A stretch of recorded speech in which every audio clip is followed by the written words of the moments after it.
और अब भरतपुर के वैर से बड़ी खबर, जहां पानी की टंकी पर चढ़ी हैं 3 महिलाएं। हलैना में खाटू मंदिर के पास बनी टंकी पर चढ़कर ये महिलाएं विरोध जता रही हैं। अतिक्रमण और जल भराव की समस्या का समाधान करने की मांग कर रही हैं।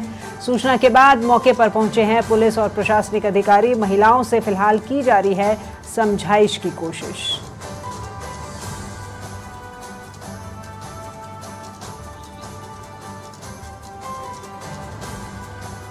तो भरतपुर के वैर से इस वक्त की बड़ी खबर, जहां पानी की टंकी पर 3 महिलाएं चढ़ गई हैं। आपको ये भी बता दें हम कि वैर में हलैना, जहां के खाटू मंदिर के पास में पानी की टंकी बनी हुई है, उसी पर ये तीनों महिलाएं चढ़ करके अपना विरोध जता रही हैं।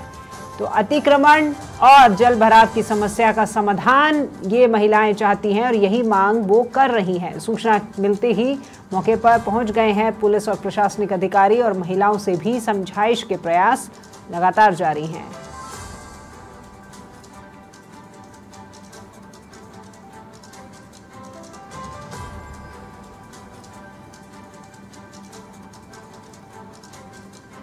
अतिक्रमण जल भराव की समस्या से परेशान है भरतपुर के वैर में रहने वाले लोग, और यहाँ पर 3 महिलाएं पानी की टंकी पर चढ़ गई हैं। इन्हीं समस्याओं से निजात पाने के लिए वो मांग कर रही हैं।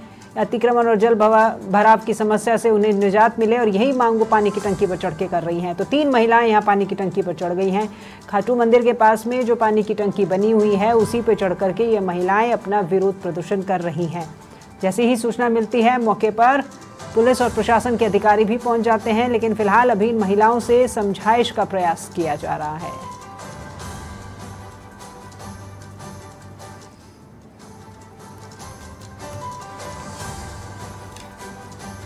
तो तस्वीर आप देख सकते हैं, ये पानी की टंकी और मौके पर पहुंच गए हैं पुलिस और प्रशासन के अधिकारी। 3 महिलाएं यहां पानी की टंकी पर पहुंची हैं। आप अपने टीवी स्क्रीन पर देख ही पा रहे होंगे।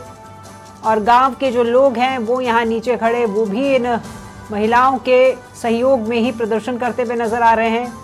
ये खाटू मंदिर के पास की पानी की टंकी है हलैना, जहां पर ये महिलाएं इस टंकी पर चढ़ी हुई हैं। देखिए, पुलिस प्रशासन ने अपनी तरफ से पूरा जो जाब्ता है वो तैनात कर रखा है। किसी तरह की अनहोनी अगर होती है तो उसके लिए पुलिस और प्रशासन पूरी तरीके से पहले से ही तैयार है। जैसा कि तस्वीरों में हमने आपको दिखाया था, टंकी के नीचे नेट बिछाने की भी व्यवस्था की गई है। साथ ही साथ जेसीबी को भी बुला लिया गया है और अधिकारी भी वहां पर पहुंचे हैं। हालांकि अभी समझाइश के जो प्रयास हैं उन महिलाओं के साथ में किए जा रहे हैं। बातचीत वहां पर जारी है।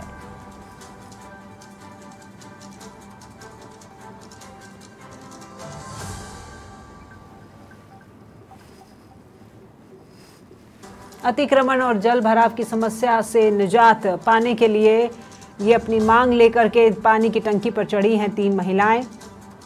ये पुलिस और प्रशासन के अधिकारी और ये वो महिलाएं जो कि अपनी मांग लेकर के यहाँ पानी की टंकी पर चढ़ी हुई हैं। देखिए, व्यवस्थाएं की जा रही हैं, जाल भी बिछाया गया है। और साथ ही साथ हमारे सहयोगी दीपक लबानिया भी हमारे साथ भरतपुर से जुड़ गए हैं, उन्हीं का रुख करते हैं हम। दीपक जी, महिलाएं अतिक्रमण और जल भराव की समस्या का समाधान चाहती हैं और समाधान पाने के लिए उन्हें पानी की टंकी पर चढ़ना पड़ा। आपसे जानना चाहेंगे पूरा मामला। बाकी वैर तहसील का हलैना कस्बा है जहां का ये मामला है। वहां जल भराव और अतिक्रमण की जो समस्या है उसको लेकर इन ग्रामीणों ने कई बार जिला प्रशासन को अवगत कराया है, लेकिन कोई कार्रवाई नहीं हुई। तो आज गांव वाले आक्रोशित हो गए और कुछ महिलाएं, एक पानी की टंकी है खाटू श्याम मंदिर के पास, वहां चढ़ गई हैं और वहां विरोध जता रही हैं। इसके अलावा पानी की टंकी के नीचे भी बड़ी संख्या में महिला हैं जो नारेबाजी कर रही हैं, विरोध प्रदर्शन कर रही हैं। उनका कहना है कि जल भराव की समस्या से आवागमन में बड़ी परेशानी हो रही है और जल भराव की जो समस्या है वो अतिक्रमण की वजह से हुई है। कई बार जिला प्रशासन को, स्थानीय प्रशासन को, जनप्रतिनिधियों को अवगत कराया गया है, लेकिन कोई कार्रवाई नहीं हुई है। सूचना पर पुलिस और प्रशासन के अधिकारी भी मौके पर पहुंचे हैं। समझाइश का प्रयास चल रहा है और अभी तक समझाइश नहीं हो पाई है। अपनी बात पर अड़ी हुई हैं महिलाएं। उनका कहना है कि जब तक स्थायी समाधान नहीं हो जाएगा समस्या का, उनका जो आंदोलन है वो जारी रहेगा। देखिए दीपक जी, विशेष बात तो यह है कि यहाँ पर नेट भी बिछाया गया है, जेसीबी भी बुलाई गई है। कोई अनहोनी होती है तो उसके लिए प्रशासन पहले से ही तैयार है। लेकिन सवाल ये उठता है कि ये अधिकारी और ये प्रशासन जब कोई आम नागरिक टंकी पर चढ़ता है तभी क्यों जागता है? क्या पहले से ही समाधान हो जाए तो ऐसी नौबत भी ना आए? बिल्कुल, जैसा कि मैंने बताया, जो महिलाएं हैं, जो गांव के लोग हैं, वो काफी परेशान थे समस्याओं को लेकर। पूर्व में कई बार अधिकारियों को समस्या से अवगत कराया था, कोई सुनवाई उनकी जब नहीं हुई है तो उनको ये कदम उठाना पड़ा है।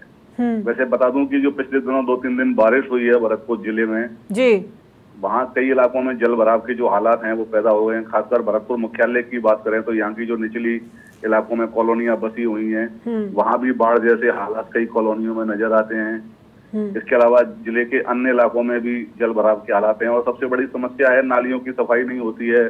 लोग नालियों पर अतिक्रमण कर लेते हैं, कूड़ा कचरा डाल देते हैं, उसकी वजह से नाले अवरुद्ध हो जाते हैं। और यही वजह है कि आम रास्ते पर जल भराव हो जाता है, तब लोगों को आवागमन में दिक्कत होती है। और उसी बात का परिणाम है कि इस तरह के आंदोलन सामने देखने को मिलते हैं। देखिए, गर्मी में सड़कों पर स्मोक गन से पानी का छिड़काव किया जाना चाहिए, उस पे हम देरी हमसे हो जाती है, प्रशासन देरी कर देता है। और अब यहाँ पर मॉनसून है तो मॉनसून से पहले ही इस तरह की स्थितियों से निपटने के लिए तैयारियां तो पहले ही कर ली जानी चाहिए।